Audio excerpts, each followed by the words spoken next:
नमस्कार दोस्तों, मैं हूं विवेक अवस्थी फ्रॉम फिनटेक्स प्रो और आज हम बात करने वाले हैं नए इनकम टैक्स बिल 2025 की, जो कि इनकम टैक्स एक्ट 1961 को बहुत ही जल्दी रिप्लेस करने वाला है। इस नए बिल से टैक्स सिस्टम में क्या आसानी आएगी, क्या आपकी टैक्स रिटर्न फाइलिंग और आपके जो इश्यूज हैं टैक्सेशन के वो सॉल्व होंगे या नहीं होंगे, चलिए डिटेल में समझते हैं इन सभी चीजों को।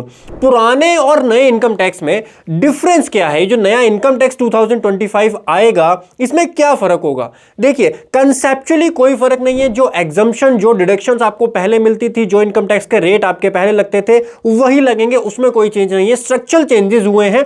इनकम टैक्स 1961 कई सालों तक जो है वो अपडेट होता रहा। 4000 से ज्यादा अमेंडमेंट इसमें आ चुकी हैं, जिससे ये काफी बल्कि हो गया था, काफी कॉम्प्लिकेटेड हो गया था। इनकम टैक्स बिल 2025 को सिंपल, क्लियर और इजी टू अंडरस्टैंड बनाने में फोकस किया गया है। पहले क्या दिक्कतें आती थी, पहले जो लॉ की लैंग्वेज थी इनकम टैक्स एक्ट 1961 की, वो बहुत टेक्निकल थी। बार बार अमेंडमेंट होने से सेक्शंस और प्रोविजन जो है वो बहुत ज्यादा कंफ्यूजिंग हो गए थे। पुराने रूल्स और रिडल्डेंट प्रोविजंस को हटाने की जरूरत थी। अब नए इनकम टैक्स बिल 2025 में इसके ऊपर ध्यान दिया गया। इसके साइज को हाफ कर दिया गया। पहले जहां 5.12 लाख वर्ड्स थे, अब इसके अंदर केवल 2.6 लाख वर्ड है, यानी कंप्लीटली आधा कर दिया गया है लॉ को। पहले 819 सेक्शंस थे, अब केवल 536 सेक्शंस लॉ के अंदर है। पुराने 1200 प्रोविजोज और 900 एक्सप्लेनेशंस को हटाया गया है। और एक इंपॉर्टेंट चेंज, प्रीवियस ईयर और असेसमेंट ईयर के कंसेप्ट को अब रिमूव कर दिया गया। टैक्स ईयर को अब लाया गया है, जिससे कि आपकी टैक्स फाइलिंग इजी रहेगी और आप इजीली समझ पाएंगे कि कौन सी अमेंडमेंट कब से इफेक्ट में आ रही है। नए बिल में टैक्स पेयर के लिए क्या क्या बेनिफिट है वो समझते हैं। सिंप्लीफाइड लैंग्वेज है, अब जितने भी प्रोविजंस है उसको सिंपल और क्लियर लैंग्वेज में रखा हुआ है। अब एक टॉपिक से जितने भी रिलेटेड उसके रूल्स हैं, प्रोविजंस है, वो आपको एक जगह मिलेंगे, आपको बार बार दूसरी जगह नहीं रेफर करना पड़ेगा।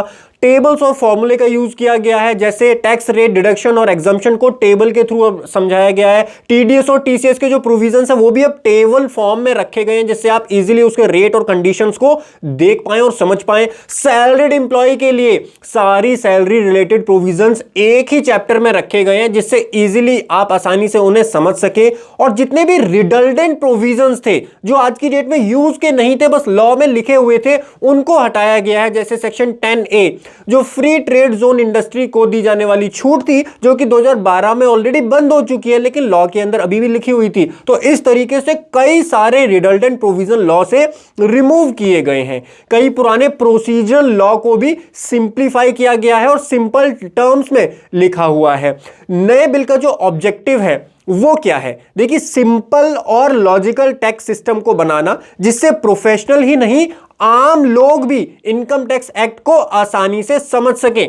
लीगल क्लैरिटी आपको मिल सके, जिससे अननेसेसरी लिटिगेशंस और डिस्प्यूट कम हो जाएं। तो ये नया टैक्स लॉ बिल जो है वो सिंपल है, ट्रांसपेरेंट है, इजी टू अंडरस्टैंड है, और जो पुराने रिडल्डेंट प्रोविजन है उसको हटा करके कंप्लायंस को आसान करने में हेल्प करेगा आपकी। तो कहने का मतलब यह है, कंसेप्चुअली कोई चेंज नहीं है, बट स्ट्रक्चर अब काफी इजी हो गया है। एक नॉर्मल टैक्स पेयर भी इसको देख सकता है, समझ सकता है, पढ़ सकता है, अपनी अंडरस्टैंडिंग बना सकता है इनकम टैक्स के अंदर। इसके अलावा एक इंपॉर्टेंट अपडेट, जितने भी हमारे प्रैक्टिकल कोर्सेज हैं उसमें आपको अब नया इनकम टैक्स एक्ट 2025 बहुत जल्दी देखने के लिए मिलेगा। अगर आपने कोर्स लिया हुआ है तो आप जरूर चेक कीजिएगा, उसमें अपडेट्स आने वाली हैं। नहीं लिया, प्रैक्टिकली जीएसटी, आईटीआर फाइलिंग और टीडीएस फाइलिंग सीखना चाहते हो, डिस्क्रिप्शन में आपको लिंक मिल जाएगा, जहां से आप हमारे प्रैक्टिकल कोर्सेज चेक कर सकते हो। Guys, me Vivek signing off for now. मिलता हूं आपको अगले सेशन में, तब तक हंसते रहिए, मुस्कुराते रहिए। Bye bye, take care.